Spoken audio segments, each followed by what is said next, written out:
secretaries, the governor of this great county of Bungoma, Governor Kenneth Makelo Lusaka Kufuela,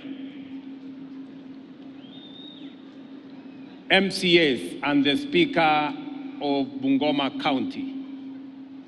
Ndugu wananchi wa Bungoma, hamjambo? Bungoma hamjambo? Bungoma hoye! Bungoma hoye! Madaraka hoye! Asanteni sana. It is a great honor for me to join you here at this stadium named to honor the memory of one of Kenya's finest sons, illustrious freedom fighter and exemplary leader, Masinde Muliro, and to lead Kenya in celebrating the 61st Madaraka Day. On this anniversary, we mark the emphatic success of our freedom struggle, the triumph of the many gallant men and women who made immense sacrifice for the cause of freedom and justice, and the vindication of the principles and values which inspire the people of Kenya to stand as one, resist oppression, and unite to claim their sovereignty and to win the freedom to build a nation in accordance with our own aspirations. The reason for making this day are principally that the aspirations which motivated our heroes over 6 decades ago are not only alive today, but they are also the bright flame that sets our souls and minds alight with ambition and urgency, and illuminate the path to each one of us to pursue the progress and prosperity of our households, our families, and our nation. Madaraka, our self-governing mandate, is not an accident of history. Rather, it is the affirmation of the timeless values embraced and articulated by those who came before us in their resistance to colonial invasion, and the culmination of the vision and passion of the succeeding generations which bravely took on mighty empires, and they won. Today, we are no longer at the starting blocks of the race to progress. We have come a long way. In the course of our journey, we have made Kenya a strong state, anchored by a people united by fierce patriotism, love for one another, a shared vision of progress, and a public service with a high capacity to coordinate development and to provide security. Additionally, our country is a thriving, competitive, and diversified economy, well into its transformational takeoff, and a democracy which protects freedom, drives democracy, and places the people of Kenya at the front and center as the authors and beneficiaries of this great nation's affairs. Therefore, every person in this country has the freedom and opportunity to make their contribution by giving their best in what they do. This is the source of our glory. Madaraka recognizes that Kenya's freedom was won by resolute farmers and determined workers on their shambas, and their brave sons and daughters in forests, cities, factories, and plantations.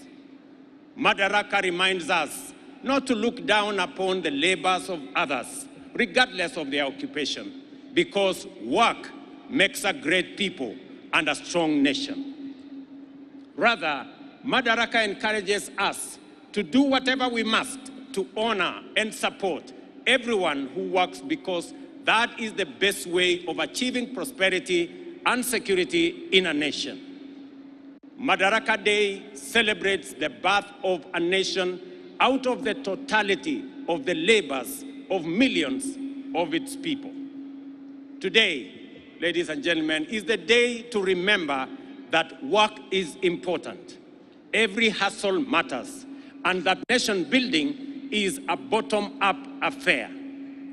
Let no one look down upon the life or livelihoods of another, and let no one be made to feel despised because of their work. Our economy depends on every form of service and labor. From the milling of sugarcane, millet and sorghum, to the ginning of cotton and the roasting of coffee beans in this country, our agriculture sector continues to fire the powerful engine of economic transformation to propel this great nation into a food secure, internationally competitive trading giant that can hold its own in the East African community and leverage other trading frameworks, such as the COMESA, Africa Growth and Opportunities Act, the Africa Continental Free Trade Area, with ease. Agriculture remains sufficiently attractive enough to sustain investment in every node of the food system. Agriculture's direct contribution to our GDP is 25%, while its indirect support to other economic pillars such as manufacturing boosts the GDP by a further 27%. Agriculture also employs directly or otherwise an estimated 40% of our population. To build a robust and thriving economy, enhance social inclusion and improve environmental conservation on this critical sector, the government has deployed an agriculture-led, all-of-society approach in the form of the bottom-up economic transformation agenda, of which agriculture is a critical, central, strategic pillar. Under the bottom-up economic transformation agenda, we will reduce hunger, fight poverty, and improve the health outcomes of Kenyans. I am particularly delighted that agriculture and food security are the chosen theme of this year's celebration in this great agricultural county of Bungoma. We appreciate the determination of small-scale farmers who are the backbone of Kenya's agricultural sector in their efforts to produce sufficient and varied food to meet their national health and other daily needs. Against many odds, our farmers have defied systemic and structural constraints and limitations to make a contribution to households and national food security requirements and to propel the economy into the future. We understand, we cherish, and we value our farmers. Consequently, we have partnered effectively with farmers and other food system value chain actors, such as input suppliers, producers, processors, and support service providers to transform their productivity beyond subsistence and enhance the country's food security. This has been made possible through interventions in key value chains like maize, livestock, tea, coffee, edible oils, cashew nuts, pyrethrum, flowers, avocado, and macadamia nuts. We now have the potential to become a competitive regionally, globally, by utilizing the unique capacity of cooperatives to mobilize production on scale through the provision of government-supported agricultural extension services. The sugar industry is a highly strategic subsector whose value chains have been the mainstay of the local economies of our sugar belt and a generator of much-needed jobs and value. For this reason, we are firmly committed to ensure that the sugar industry returns maximum value to all actors in its value chains, beginning with the initial and foundational entrepreneur, the cane grower. To accomplish this, we have implemented a number of radical measures. We have written off Kenya shillings 110 billion worth of sugar factories' debts accumulated over the last 40 years.